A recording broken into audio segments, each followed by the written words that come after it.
أعوذ بالله من الشيطان. السلام عليكم ورحمة الله وبركاته. إن الحمد لله نحمده ونستعينه ونستغفره ونتوب إليه. نعوذ بالله من شرور أنفسنا وسيئات أعمالنا. من يهده الله فلا مضل له ومن يضلل فلا هادي له. واشهد أن لا إله إلا الله وحده لا شريك له واشهد أن محمدا عبده ورسوله.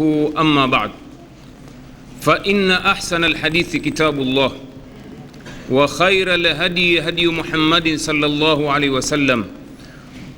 Mtu atafute kijikosa kilichotolewa na ulimi iwe ni sababu ya kubatilisha maneno yote yaliyozungumzwa leo, basi ajue kwamba hawezi kufaulu juu ya hilo. Kwa nini? Kwa sababu lengo la muhadhara huu ni kuinusuru dini ya Allah, na Mwenyezi Mungu anasema in tansurullaha yansurukum wa yuthabbitu aqdamakum, mtakapoinusuru dini ya Mwenyezi Mungu na yeye atawanusuruni. Kwa hiyo mimi ninaamini kwamba Mwenyezi Mungu yuko pamoja nanyi juu ya hili na yuko pamoja nami juu ya hili, kwa sababu lengo na madhumuni ni kuinusuru dini yake Allah subhanahu wa ta'ala. Ndugu zangu katika imani, muhadhara huu anwani yake ni kama ile iliyotangazwa: katiba na sera za kafu kwa mtazamo wa Uislamu.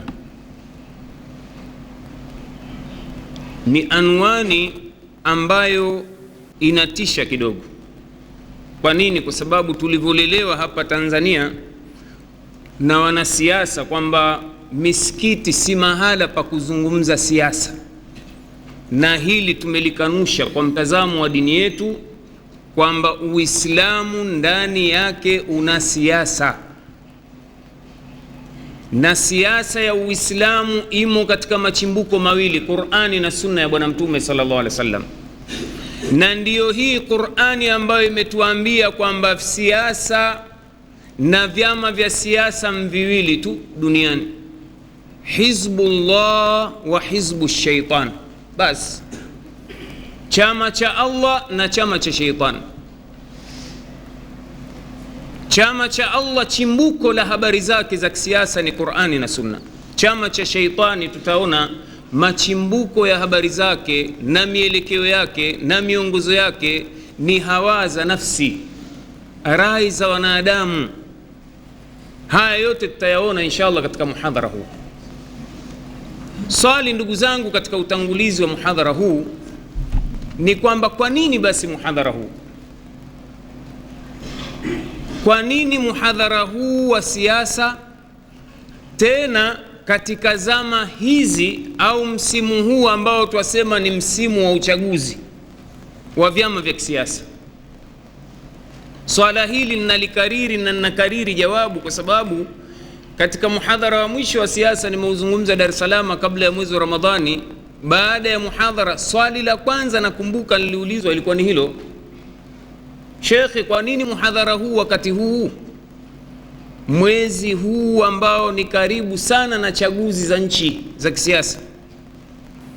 Yule bwana akahukumu, aliyeniuliza swali, na kanda zipo kama ushahidi mtasikia, akahukumu kwamba kwa sababu unazungumza sasa siasa, basi wewe umetumwa, wewe ni kada wa CCM na lengo lako ni kuwazuia Waislamu wasipigie chama chao cha Waislamu, wasipigie kura. Kwa nini sasa? Hata alisema maneno ya akhi, sisi tuna akili sana na tuna makini sana, twajua huko unakotoka na unakokwenda.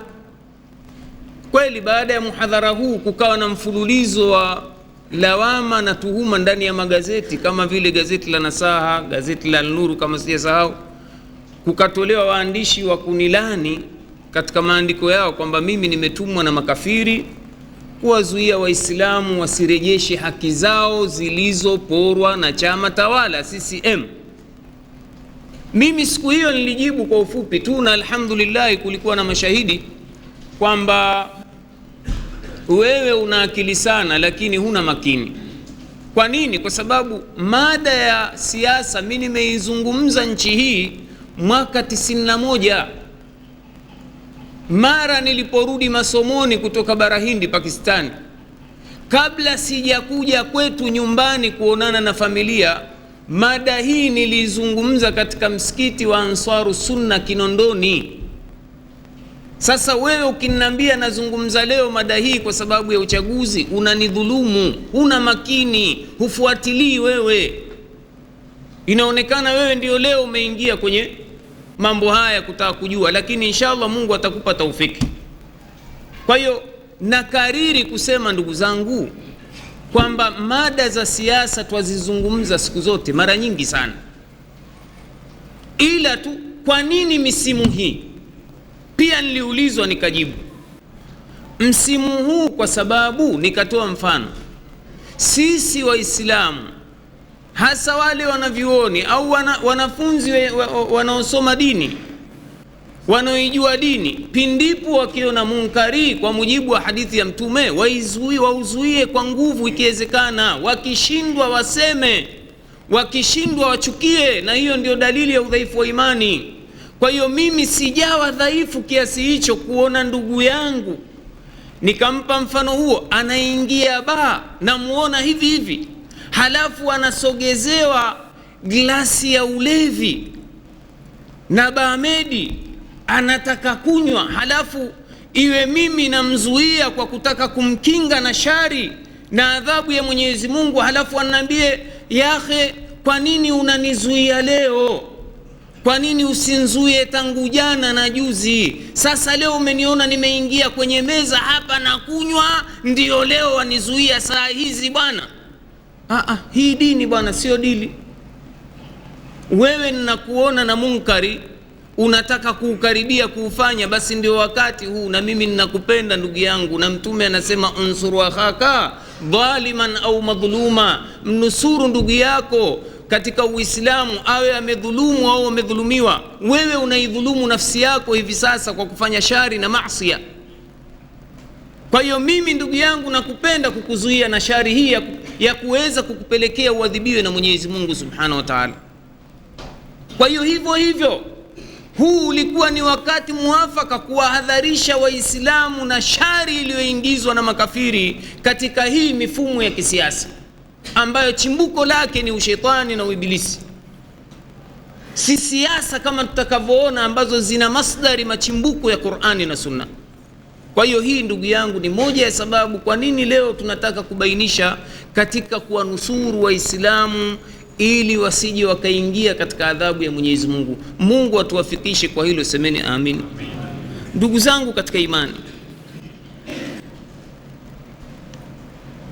moja ya sababu bado katika utangulizi ya kwa nini twazungumza mada hii ya kisiasa, tena tumetaja chama kwa jina. Kwa nini tusizungumze vyama vyote, twazungumza chama kimoja tu? Wallahi kabla ya nusu saa kuja kwenye muhadhara huu, bwana mmoja, sijui ni mtu mzima au kijana, kwa ghadhabu kanitumia message ifuatayo, bado mpaka sasa ipo hii, kwa ghadhabu kabisa, naonekana lugha ya ghadhabu.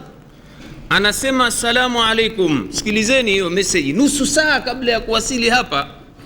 Anasema CCM, Chadema, NCCR, TLP, PPT, Kafu na kadhalika, vyote ni vyama vya kikafiri.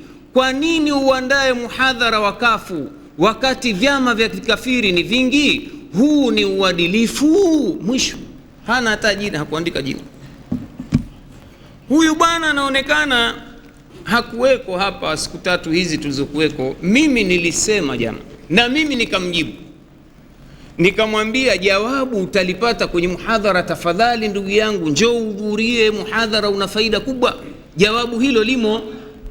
Sasa kama yumo, sasa namjibu. Kwa nini twataja leo chama cha Kafu cha wananchi CUF? Kwa nini? Na tumeacha mavyama mengine ya kitawaghuti yote hatuyataji leo. Kwa nini? Jawabu lilishaandaliwa, basi alifanya haraka na ghadhabu. Inaonekana yeye ni mpenzi wa chama hiki maskini, lakini anakiri moyoni kwamba mavyama haya yote ya kitawuti, lakini sasa mbona wapiga konzi chama kimoja tu bwana? Ataka ni wacharaze wote kwa mpigo. Mimi ninachosema ndugu zangu katika imani, kwa nini twataja chama hiki? Kwa sababu chama hiki kimenasibishwa na Uislamu na Waislamu na baadhi ya watu wasioelewa misingi ya chama hiki, wakiwemo baadhi ya mashekhe hapa nchini wakubwa kabisa, tena wa Jamaati Ansaru Sunna wengine.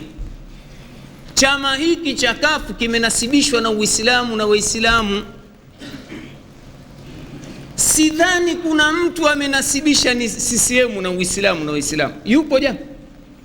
Lakini waulizeni Waislamu, tuwe na insafu, chama ambacho kimenasibishwa na Uislamu na Waislamu. Nakumbuka alipokuwa Kigoma Malima marehemu, Mwenyezi Mungu amghofirie, kiongozi wa chama cha Narea, kulikuwa na wakati walikinasibisha na Uislamu hiki chama, lakini alipokufa yeye na chama kikawa kimelegalega kwa kiasi kikubwa sana, hata akisikiki. Sasa baada ya hapo ikawa sasa CUF ndio chanasibishwa na Waislamu na Uislamu. Kwa nini chanasibishwa na Waislamu? Kwa sababu kimeanzishwa maeneo ya Waislamu, Zanzibar, Pemba, pamoja na mikoa yetu hii ya Pwani.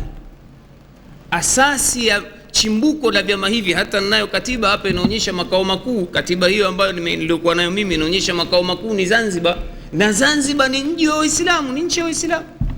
Kwa hiyo moja ya sababu kunasibishwa ni chama cha Waislamu, kwa maana walio wengi ndani yake ni Waislamu, viongozi wengi waliomo ndani ni Waislamu. Jingine la nasibishwa na Waislamu na Uislamu kwa ile itikadi potovu inayoenezwa na baadhi ya mashekhe kwamba chama tawala kiliwadhulumu Waislamu kwa muda mrefu, hivyo basi kuna haja ya kuking'oa. Na maadamu kuna haja ya kuking'oa, chama pekee kilichoonyesha kitaeneza haki sawa kwa wote ni CUF. Haki, haki, haki, haki. Kwa hiyo sasa waume ni kwamba watu wataiondoa dhulma, kwa kupitia nini? Kafu wenyewe hapo Kwa hiyo wamejenga itikadi kwamba ni chama cha haki. Kwa hiyo Uislamu umependelea haki. Kwa hiyo iko haja ya kukikumbatia chama hiki ili kuiondoa dhulma ya chama tawala. Hiyo ni sababu moja.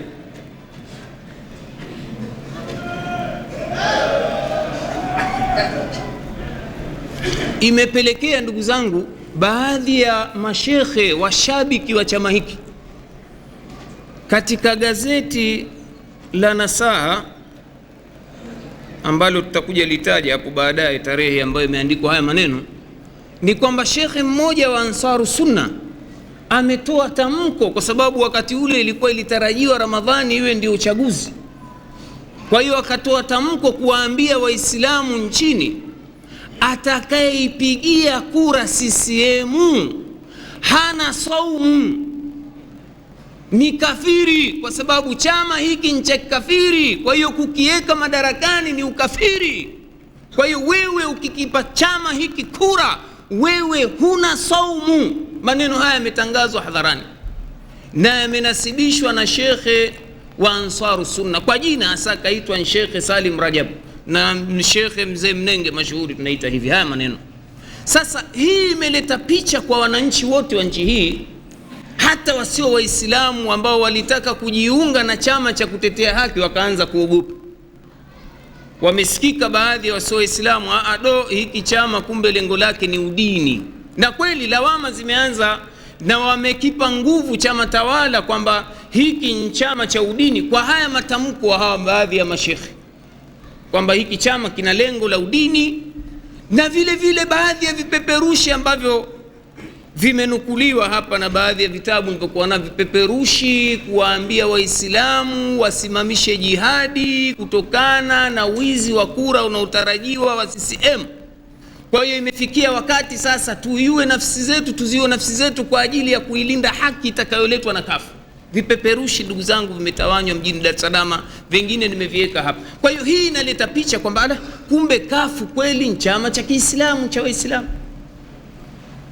Sasa basi vile vile jingine, kwa nini muhadhara huu kuhusu kafu? Mara baada ya matukio ya uchaguzi kukaenezwa uvumi nchi nzima, chimbuko lake ambiwa ni Zanzibar na Pemba, kwamba mara ilipotokea dhulma ya kura, wenyewe wanasema chama tawala kilivyofanya dhulma ya kufanya tuite ni mizengwe kwenye kuhesabu kura, mpaka wakaibua mgombea wa CCM kuwa ndiye kiongozi mtawala wa Zanzibari na kuwanyima kura majimbo yale ambayo yangetarajiwa kuwa mpasi. Basi ikawa kumezushwa maneno mengi ya kuonyesha kwamba hata na Mwenyezi Mungu naye kaghadhibika. Kwa hiyo kumezushwa visa vingi vinaambiwa miujiza imetokea, Mwenyezi Mungu akaanza kudhihirisha ghadhabu zake kwa njia ya kujionyesha lafdhi yake, jina lake katika keki. Bwana mmoja serious kabisa ananiambia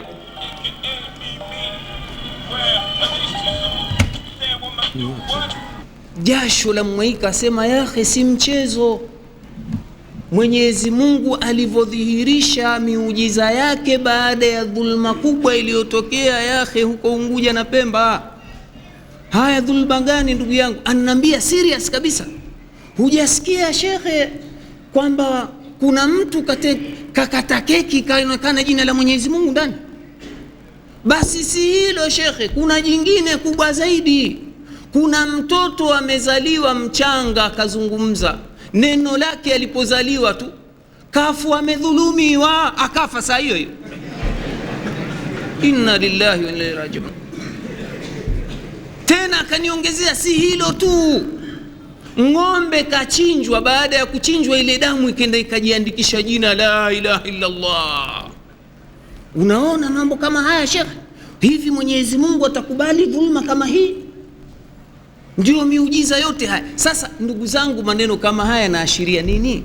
Kwamba kafu ni chama cha Kiislamu, chama cha Mwenyezi Mungu, kiasi ambacho dhulma yake hata Mwenyezi Mungu kaleta miujiza yake.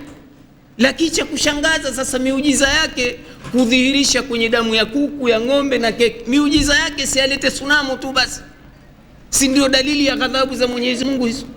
Lakini hapa si mahala pake. Hapa ndugu yangu, nataka kukwambia kwamba hiki chama kimenasibishwa na dini. Sasa kwa sababu hiyo basi ndipo kuna haja kubwa ya kuelimisha Waislamu ndugu zangu, kutokana na kiza hiki, kuwabainishia kwamba kafu si chama cha kidini. Kwa maandiko yao wenyewe, kwa sera zao wenyewe, kwa hulka zao wenyewe, kwa matendo yao, maneno yao, kwamba si chama cha kidini, bali leo nathibitisha ni chama adui wa dini. Haya ninayathibitisha leo kwa njia ya muhadhara huu wa kielimu. Ninachoombeni ndugu zangu, tuondoe jazba, tutulize nyoyo, tuwe na mioyo ya uvumilivu. Katika lugha ya kigeni unaita tolerance, kuvumilia rai tofauti ya ulioizoea. Nasema hivi kwa sababu nchi hii ni changa kisiasa, hasa katika mambo ya upinzani, kwa sababu yalianza baada ya uhuru yakafifia, sasa yameibuka tena miaka ya karibu. Watu hawajazoea kusikiliza rai mukhalifu, rai tofauti. Kwa nini nasema hivi? Kwa sababu mimi nilivyokuwa sasa naeneza hii siasa ya Allah, kusema kwamba ni haramu kuingia kwenye mavyama haya, ni haramu kuingia kwenye mauchaguzi kwa sababu mtasimikisha ushirikina, mtasimikisha ukafiri, watu wameghadhibika sana. Katika jumla ya walioghadhibika ni mmoja wa viongozi wa kafu juzi hapa, ambaye ni mgombea wa tiketi ya kafu, mgombea wa ubunge kwa tiketi ya kafu, nilivyosikia jimbo la Muheza, sijui katumwa au mwenyewe kaja kasimama na kumtaja na jina. Hasa twasikia kuna shekhe mmoja kwamba yeye ambia watu wasifanye uchaguzi. Huyu si shekhe, shehena, mimi namjua huyu, mimi nilikuwa baharia, tulikuwa pamoja Pakistani, namjua yeye mpaka zedi, nitoboe habari zake, toboa. Unaona, huyu ni mtoto si riziki. Matusi ya nguoni kwa watu wa Tanga, mtoto si riziki. Kwa nini? Kwa sababu nimezungumza rai tofauti ya anavyoitakidi yeye. Sasa ndio pale ninasema tutayazungumza huko mbele tena zaidi. Huyu kweli ni mgombea mtarajiwa, anawakilisha chama kitukufu, kuwa anashindwa kufanya uvumilivu wa kusikia rai tofauti? Mimi nimezungumza mihadhara yangu, nimetoa hoja za kielimu, na wenyewe wasema katika maadili ya mikutano ya uchaguzi usitukane. Tutaona haya maneno, wewe toa hoja tu, chama kifulani hakifai, fulani hafai kwa sababu kadha kadha kadha kadha, sera zetu ni hizi nzuri, basi hakuna matusi. Tutaona kwa ushahidi wa maandiko. Lakini kwa kushindwa kuvumilia, anafikia kumtukana mtu alimu wa dini. Ni shari iliyoje hii! Shari iliyoje hii kumtukana mtu mwenye dini, mwenye elimu yake ya dini! Ni shari iliyoje hii! Na kama iliyoje hii, na wakumbusheni ndugu zangu, wakati watu wa Ngoma waliponitukana hapa, nini matokeo yake? Ipo hiyo klabu hivi sasa? Hakuna kitu. Sasa mimi nahadharisha kwamba mtu akijaribu kutawilisha mdomo wake na ulimi wake kwa ajili ya kuwabughudhi, kuwadhalilisha, kuwatusi watetezi wa dini ya Allah, basi maangamizo atayapata hapa duniani, na kila aliyemuunga mkono, iwe ni chama ni watu, kitaangamia hapa hapa. Semeni amin. Hapa hapa kitaangamia mbele ya macho yetu. Kwa nini? Ni sunna ya Allah subhanahu wa ta'ala, ni sunna ya Mwenyezi Mungu. Kwa hiyo ndugu zangu katika imani, wengi katika Waislamu wamejiingiza katika vyama vya kisiasa bila kuangalia kwanza maandiko ya malengo yaliyomo ndani ya vyama hivyo, sera za vyama hivyo. Wamejiingiza kishabiki tu. Wengi wamevutiwa na midundo ya ngoma inayopigwa na wafuasi hawa zama za makampeni, kwa sababu utakuta kuna vyama vingine wamekodi maklabu na wasanii mashuhuri nchini kwa ajili ya kuwaburudisha watu, hasa vijana, na kuwaleta mabinti katikati ya hadhara kunengua viuno ili kupata kura zao. Wengi naamini katika waliojiingiza katika vyama hawajui chochote juu ya katiba za vyama hivyo wala sera za vyama hivyo, wamejiingizwa kichwa mchungu tu. Sasa leo ndugu zangu, tutabainisha yaliyomo ndani ya katiba ya chama hiki pamoja na sera zake, ili tuangalie kwa mizani ya dini yetu ya Uislamu na Waislamu. Je, ni chama kinaleta kheri kwa Waislamu au ni shari? Ni chama kimekusudia dini au hakikusudia dini? Ni chama kweli kitatuletea neema au shari na nakama? Haya inshallah tutayabainisha katika muhadhara huu, na waombeni mvumilie. Muhadhara huu unaweza ukatupeleka mpaka saa 4, na waombeni mvumilie. Yule ambaye ameshikwa na haja, basi pole pole atoke ende haja arudi, na waombeni mvumilie, kwa sababu ni fursa ya dhahabu hii, golden chance. Ukiikosa hii, basi usingoje kuambiwa. Maneno ya kuambiwa yanaweza yakageuzwa. Ndugu zangu katika imani,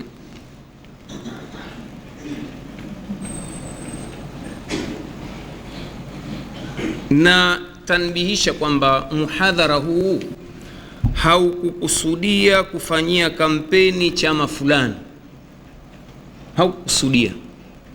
Mtu asije akatoka yule bwana, unaona asili ya kuikandia kafu au kuzungumza habari za kafu kwamba yule nkada wa CCM. Tutaona hayo pia maneno, tutayazungumza huko mbele, kwamba hapa hatukukusudia kukitetea chama fulani, kwa sababu msimamo wangu unaeleweka popote pale, msimamo wa taasisi yetu unaeleweka, haupendelei chama chochote katika vyama vilivyopo, kwa sababu vyama vyote vilivyopo ni vyama vya shari, havikukusudia kuinusuru dini ya Allah subhanahu wa ta'ala,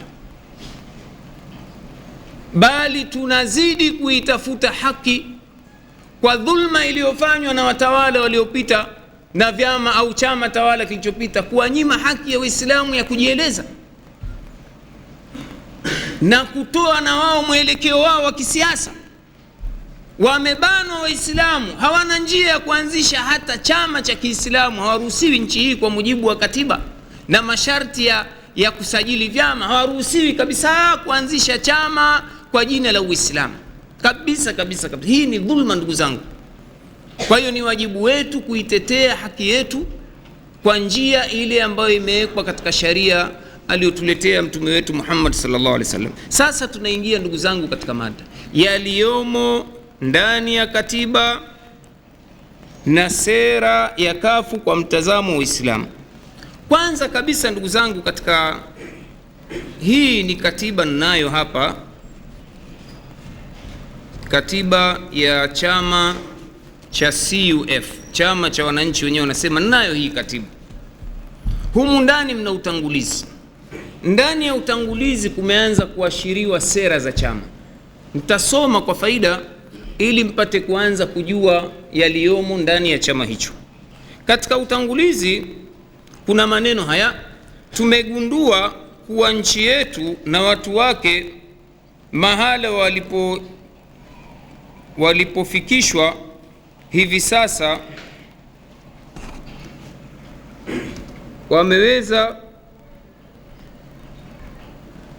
wataweza kunufaika zaidi kimaendeleo, kisiasa na kijamii endapo wataikumbatia kikamilifu fursa pekee ya kihistoria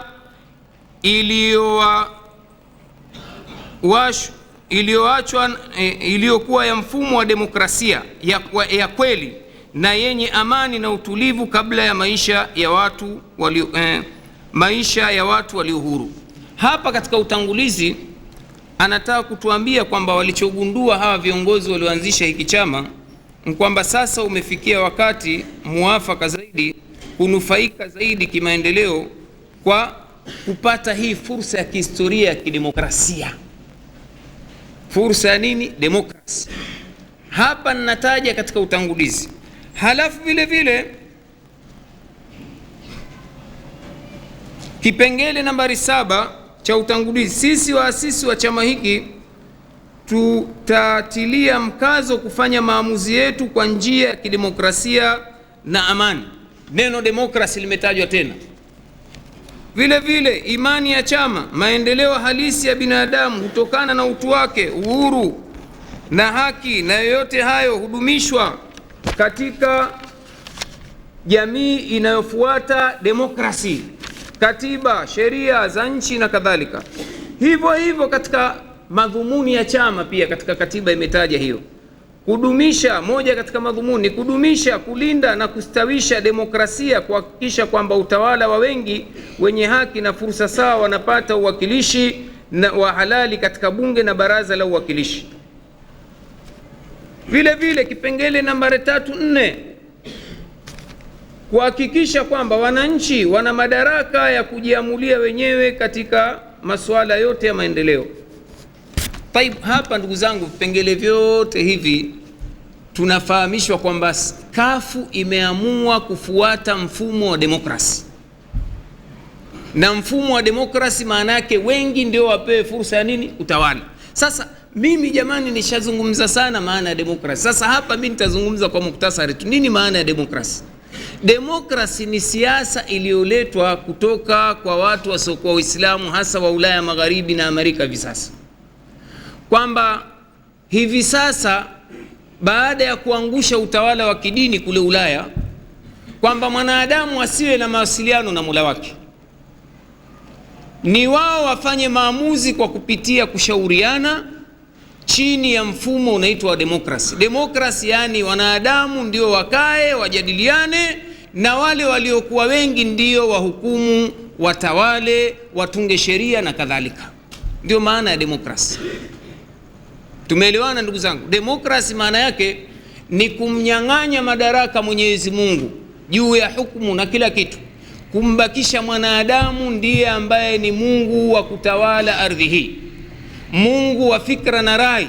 Yeye ndiye afanye maamuzi ya anayoyataka, asiingiliwe na utawala wa Mwenyezi Mungu.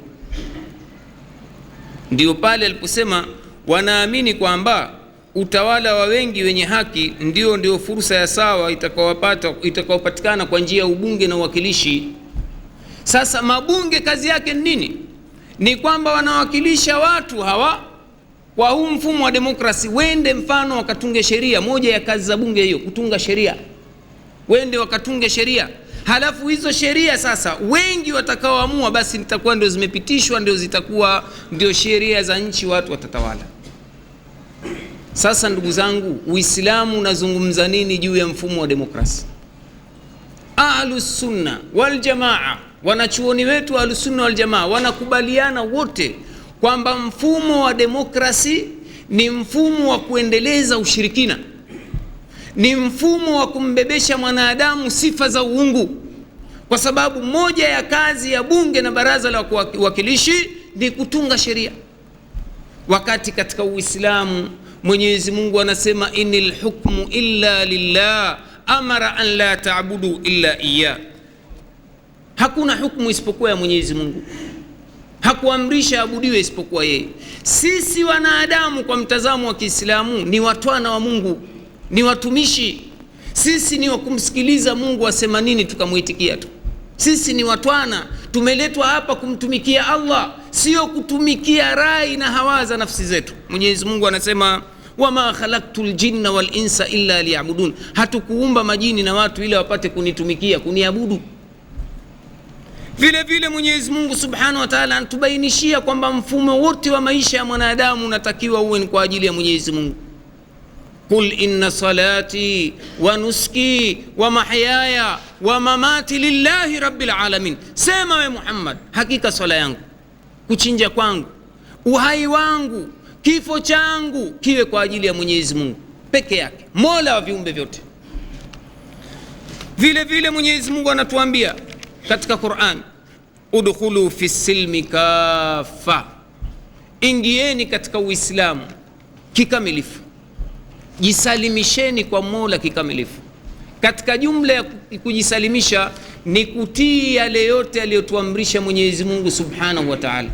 Na mtu ataambiwa si mu'min kama ikiwa atakuwa na atiati katika kumtii Mwenyezi Mungu. Mwenyezi Mungu anasema katika Qur'ani suratul Ahzab, wama kana limu'minin wala mu'minatin idha qada Allahu wa rasuluhu amra an yakuna lahumul khiyaratu min amrihim. Haikuwa mu'mini mwanamume wala mu'mini mwanamke, Mwenyezi Mungu na mtume wakiamua jambo akawa na atiati katika kulifuata.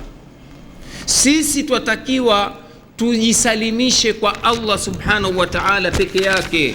Ndio pale Mwenyezi Mungu Subhanahu wa Ta'ala alipobainisha katika Qur'ani kwamba wallahu yahkumu wala muaqibu lihukmi, Mwenyezi Mungu ndiye mwenye kuhukumu na hakuna aruhusiwaye kufuatilia na kutafuta undani wa hukumu za Mwenyezi Mungu. Mwanachuoni Al-Alusi katika tafsiri yake katika kulifasiri neno muakibu anasema maana ya maneno haya ni kwamba mwanadamu anatakiwa amtii Mwenyezi Mungu na afuate hukumu zake.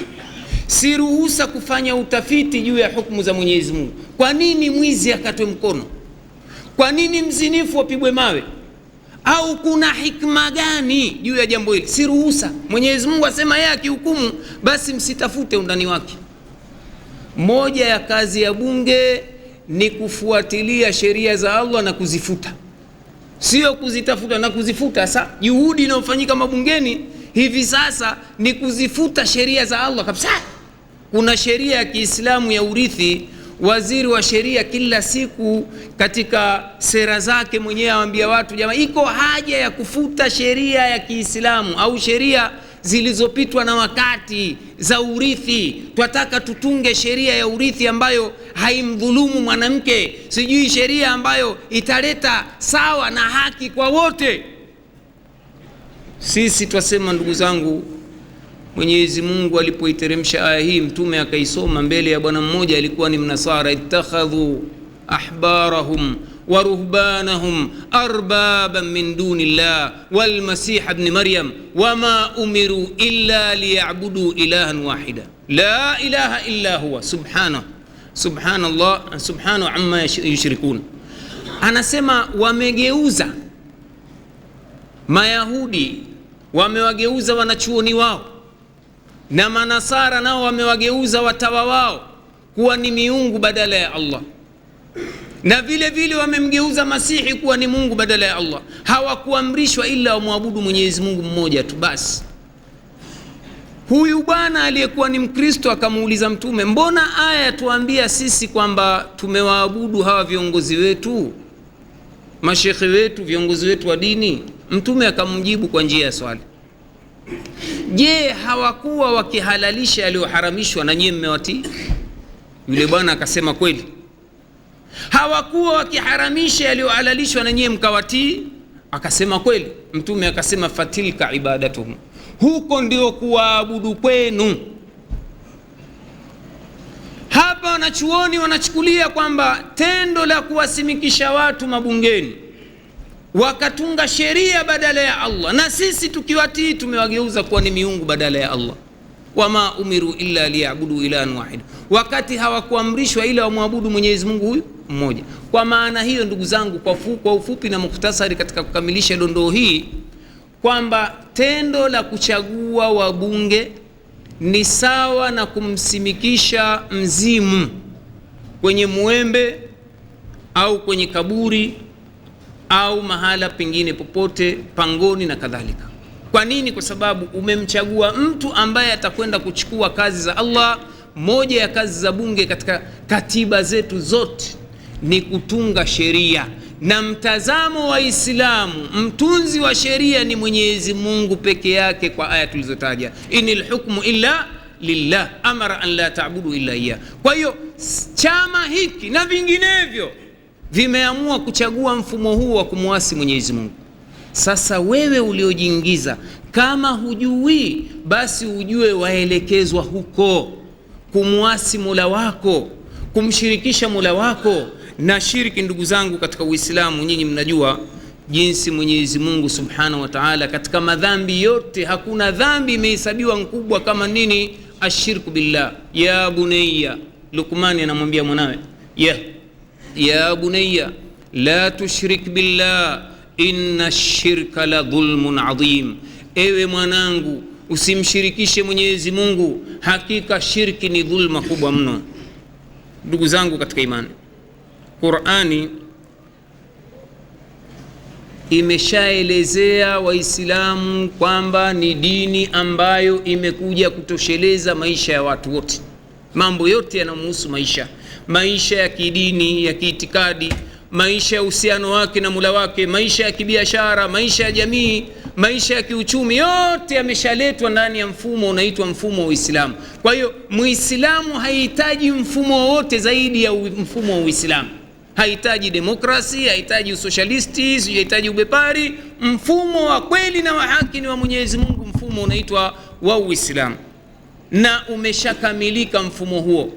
Mwenyezi Mungu anasema al-yawma akmaltu lakum dinakum wa atmamtu alaykum ni'mati wa raditu lakum al-islam dina.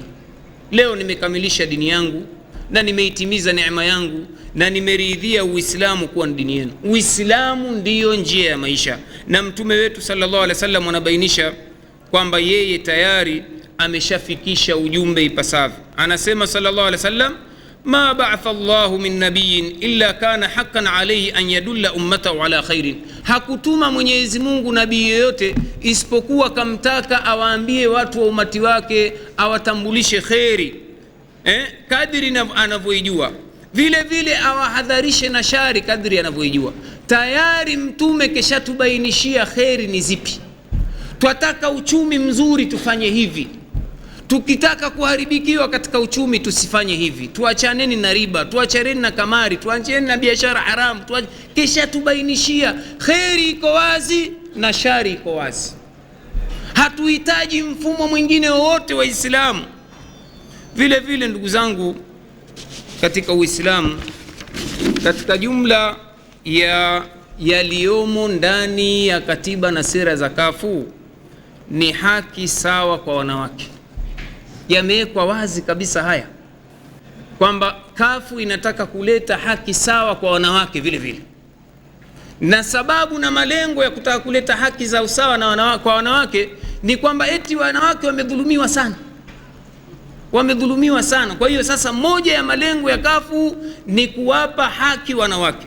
Katika utangulizi wa katiba ya kafu, kwa kuwa tunaamini kwamba maneno yaliyomo ndani ya katiba, kwa kufuatana na imani yetu ya haki za binadamu na haki za watu, wanawake wana haki ya kushiriki katika maamuzi yanayohusu maisha yao ya kisiasa, kiuchumi, kijamii, bila ubaguzi kwa misingi ya jinsia au mila.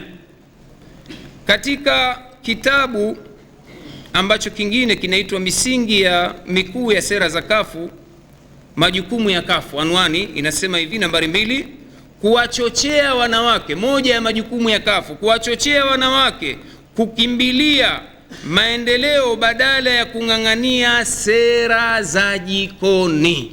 Sikilizeni haya maneno kwa makini, na kariri tena.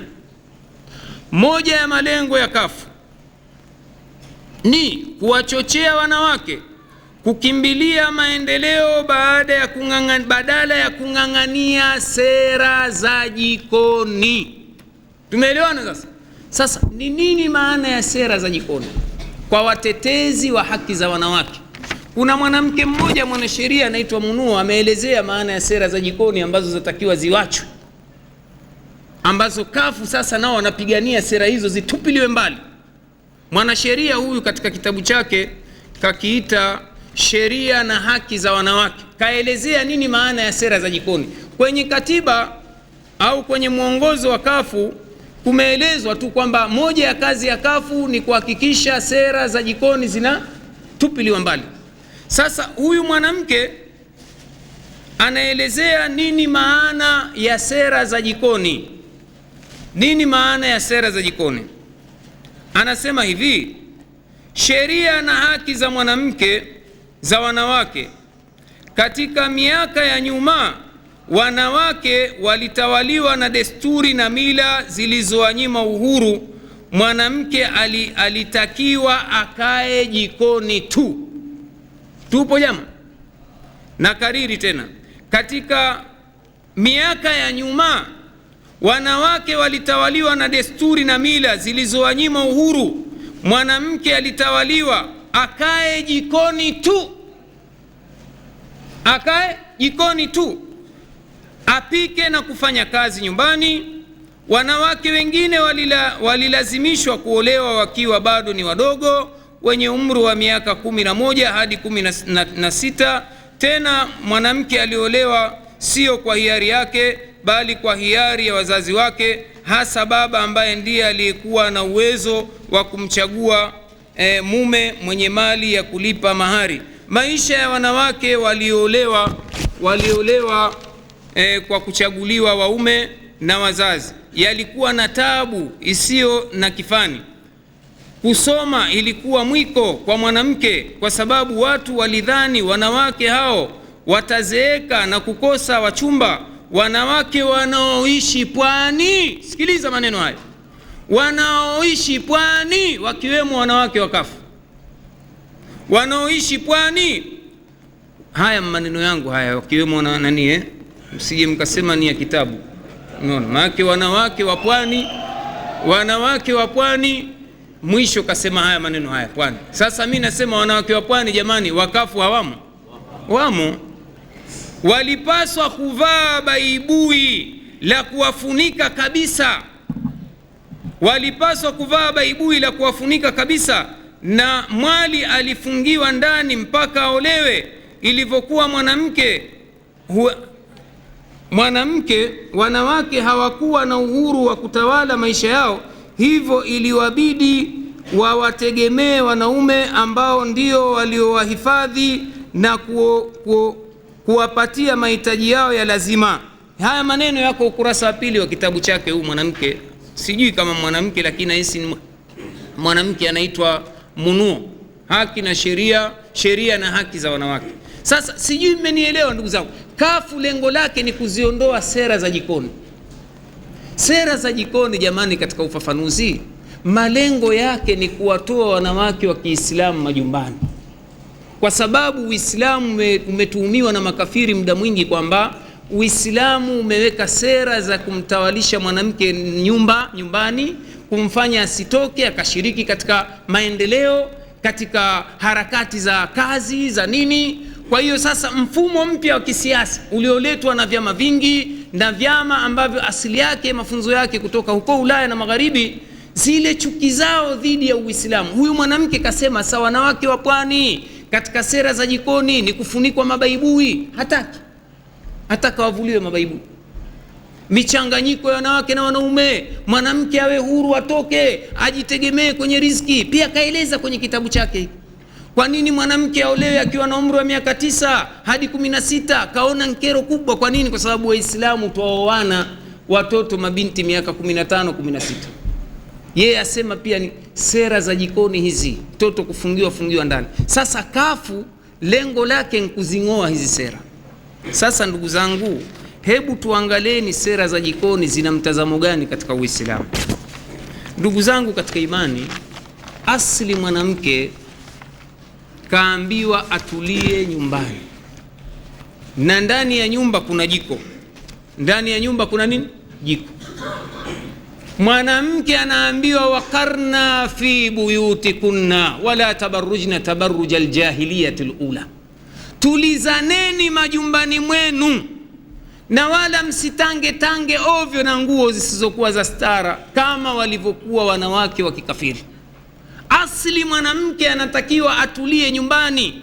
Na kwa nini anatakiwa atulie nyumbani? Kwa sababu Mtume anasema wal mar'atu ra'iyatun fi baiti zawjiha wa hiya mas'ulatun anha, na mwanamke naye ni mchungaji wa nyumba ya mumewe, na katika riwaya wa auladuha, na watoto wake, na yeye atakuja ulizwa juu ya hilo.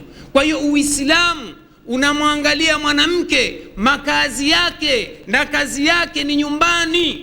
Lakini makafiri wanaona uhasidi, wanataka lazima wamtoe mwanamke atoke nje sambamba na wanaume, afanye kazi bega kwa bega, eti wanasema ndio sawa na haki. Sasa kafu nao wanataka kuileta haki hii, waondokane na sera za Kiislamu za jikoni. Hapa huyu mwanamke katoa visingizio vingi vya urongo juu ya mwanamke wa pwani, kwamba eti mwanamke wa pwani aolewa akiwa ni mdogo. Sisi twasema kweli mwanamke anaolewa mdogo, kwa sababu katika Uislamu hakuna uharamu wa kumuoa mwanamke mdogo. Kilichoharamishwa ni kumfanyia dukhuli, kumuingilia akiwa ni mdogo. Lakini sheria ya Kiislamu imeruhusu binti ya kuolewa hata miaka 5. Haramu kumuingilia akiwa na umri wa miaka 5. Uhalali wa kumuingilia ukishamuoa ni yeye baada ya kuvunja ungo. Lakini sheria ya Allah na Mtume sallallahu alaihi wasallam, mwanamke aweza kaolewa ni mdogo. Ushahidi mkubwa ndugu zangu ni tendo la Bwana Mtume. Mtume kamuoa mama Aisha akiwa na umri wa miaka 9. Kamuingilia baada ya kuvunja ungo na miaka 11. Wanawake wa Kiarabu wanavunja ungo mapema, wanakula matende, wanashiba. Kwa hiyo katika Uislamu hili ni jambo lafanywa na watu wa pwani kwa sababu ni Waislamu. Sasa hawezi mtu kusema wamedhulumiwa wanawake kwa sababu wanaolewa wadogo. Kwa mtazamo wako wewe kafiri. Mwanamke katika Uislamu, mmoja ya wajibu wake ni kutumikia nyumba, kupika, kuwahudumia watoto. Mwanachuoni Sheikh Nasiruddin Al-Albani katika kitabu chake Adabu Safafu anasema nususi zilizokuja zinaonyesha ni wajibu mwanamke kufanya kazi nyumbani. Kwa nini? Kwa sababu ni mgao wa kazi. Mwanamume anakwenda kutafuta riziki nje, mwanamke anabaki ndani kutunza watoto. Sasa hawa kina Munuo na sera za kafu, atoke afanye kazi nje naye. Sasa akishatoka nje, hiki kitoto kichanga kitaangaliwa na nani? Ni nani atapikia watoto? Ni nani atampikia mume yuko nje huko? Sera za kafu na za mnuo, tuondoshe sera za jikoni, iwe na yeye mume naye kwa zamu aingia naye jikoni. Leo ni wewe, kesho ni haki. Hiyo ndiyo haki inayotakiwa. Hiyo ndiyo haki inayotakiwa na wanangangari. Tumtoe mwanamke jikoni. Na kweli tunaona ukweli wa mambo haya. Wanawake wametoka majumbani hivi sasa, wamewaasi waume zao kushiriki kwenye mikutano ya kisiasa, hawaambiwi, hawaambiliki. Tangu kumeingia msimu huwa wananihiwa makampeni, waume hawali ugali wa jioni. Kwa nini? Kwa sababu sera za jikoni zinatakiwa zingolewe.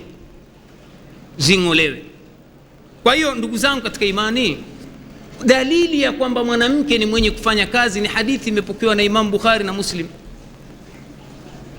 Asma binti Abi Bakar kaolewa na sahaba ambaye mwenyewe anakiri kwamba mimi katika jumla ya kazi ambazo nilizokuwa nikifanya ni kazi za nyumbani, kutunza nyumba, kutunza wanyama wa nyumbani, kutunza watoto, kumhudumia mume wangu. Naona maneno haya kayasema huyu binti Asma, anasema mimi niliolewa na Az-Zubairi, ikawa moja ya kazi yangu ni hiyo.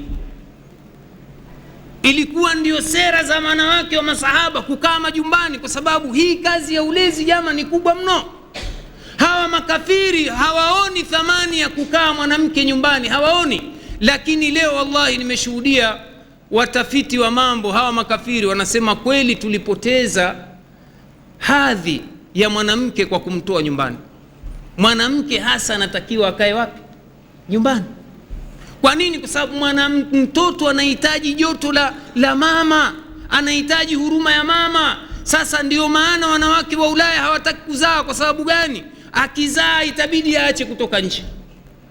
Leo ni kilio kikubwa kwa wazungu, wamekosa kizazi kwa sera za kufuta sera za jikoni za Uislamu. Sasa leo masera haya yalipitwa na wakati kule Ulaya, sasa yamekuja kung'ang'aniwa na mavyama ya kisiasa, ambayo tutaona asili yake mavyama haya sera zake zimetoka huko kwa makafiri. Vile vile naye mama Aisha, mama Fatima radhiallahu anha, mke wa Ali ibn Abi Talib, anakwenda kulalama kwa Mtume, angalia Ali anavyonifanya hivi. Anamuonyesha mikono baba yake, mikono imeota sagamba kwa kusugua nafaka kwa kutumia jiwe, rahi wanaita, kazi za nyumbani, mikono. Sasa anamwambia baba yake, naomba umwambie Ali anipatie mtumishi. Mtume kamjibu nini? Rudi. Anamwambia rudi, endelea kwenda kufanya kazi, ni kuonyeshe jambo litakuletea takhfifu katika hayo. Akamfundisha dhikri. Wanachuoni wanasema dhikri nayo pia huondoa machovu ya mwili. Akamfundisha dhikri. Sasa wewe ukitaka kulala, katika kuondoa maumivu ya tabu uliyoipata asubuhi, basi mtaje Mola wako, msabih Mola wako, wewe na mumeo, mdhukuru kwa wingi, mkabiri kwa wingi. Basi hii ni dawa ya kuondoa maumivu ya tabu za nyumbani. Hii dalili ya nini ndugu zangu? Wanawake wa Kiislamu wanafanya kazi moja adhim ya kutunza nyumba na kizazi.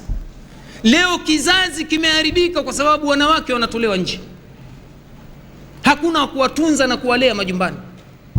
Iwe mwanamke yuko kazini huko kuanzia asubuhi saa 2 mpaka saa 9, na mtoto yuko ndani, eti tena kama huyo mwanamke ni mwenye mapesa, basi ataajiri ni mfanyikazi. Kweli mfanyikazi atamhudumia mtoto kama wewe mzazi? Kule bara Arabu wazazi wako majumbani, lakini kwa mapesa wameweka watumishi wa Kifilipino. Siku moja wakuja mgundua mtoto wao anakula kwa jina la Baba na Mwana na Roho Mtakatifu, amin. tena na mama yumo ndani ya nyumba. Kwa nini? Kwa sababu wamebweteka wanawake wa Kiislamu, kwa sababu ya mapesa wanaajiri watu waishi nao wale. Kwa hiyo yule mtoto akaa na mwanamke wa Kikristo wa Kifilipino, mwisho anachukua athari. Umuhimu wa mwanamke kukaa ndani ya nyumba. Mwenyezi Mungu anasema waqarna fi buyutikunna wala tabarrujna tabarrujal jahiliyatul ula, tulizaneni majumbani mwenu wanawake. Hii ndugu zangu haina maana ya kwamba Muislamu mwanamke haruhusiwi kabisa kutoka nje. Uislamu umeruhusu mwanamke kutoka nje kama dharura imepelekea kutoka nje. Mfano, twahitaji madaktari wanawake, lazima tuwasomeshe watoke wakawatibu wanawake wenzao. Tunahitaji waalimu wa kike, dharura tuwaelimishe wanawake wenzao. Hana mtu wa kumtunza, hana mtu wa kwenda sokoni, aenda sokoni, sio neno. Lakini kazi za nje asili yake zifanywe na wanaume, na wanaume ndio wana wajibu wa kuwapa nafaka wanawake. Sasa sera za kafu na vyama mengine kwamba haki sawa kwa wote, ni kwamba twendeni tukafanye kazi sote. Sasa matokeo mavyama haya yanadanganya wananchi na vijana. Mkitupa tutawapa ajira, mkitupa tutapa nini? Ajira. Mtatoa wapi ajira? Sasa mna idadi kubwa ya wanaotaka ajira, wanawake na wanaume. Sasa zamani ilikuwa kama mngefuata sera za Allah mngetafuta ajira za wanaume tu.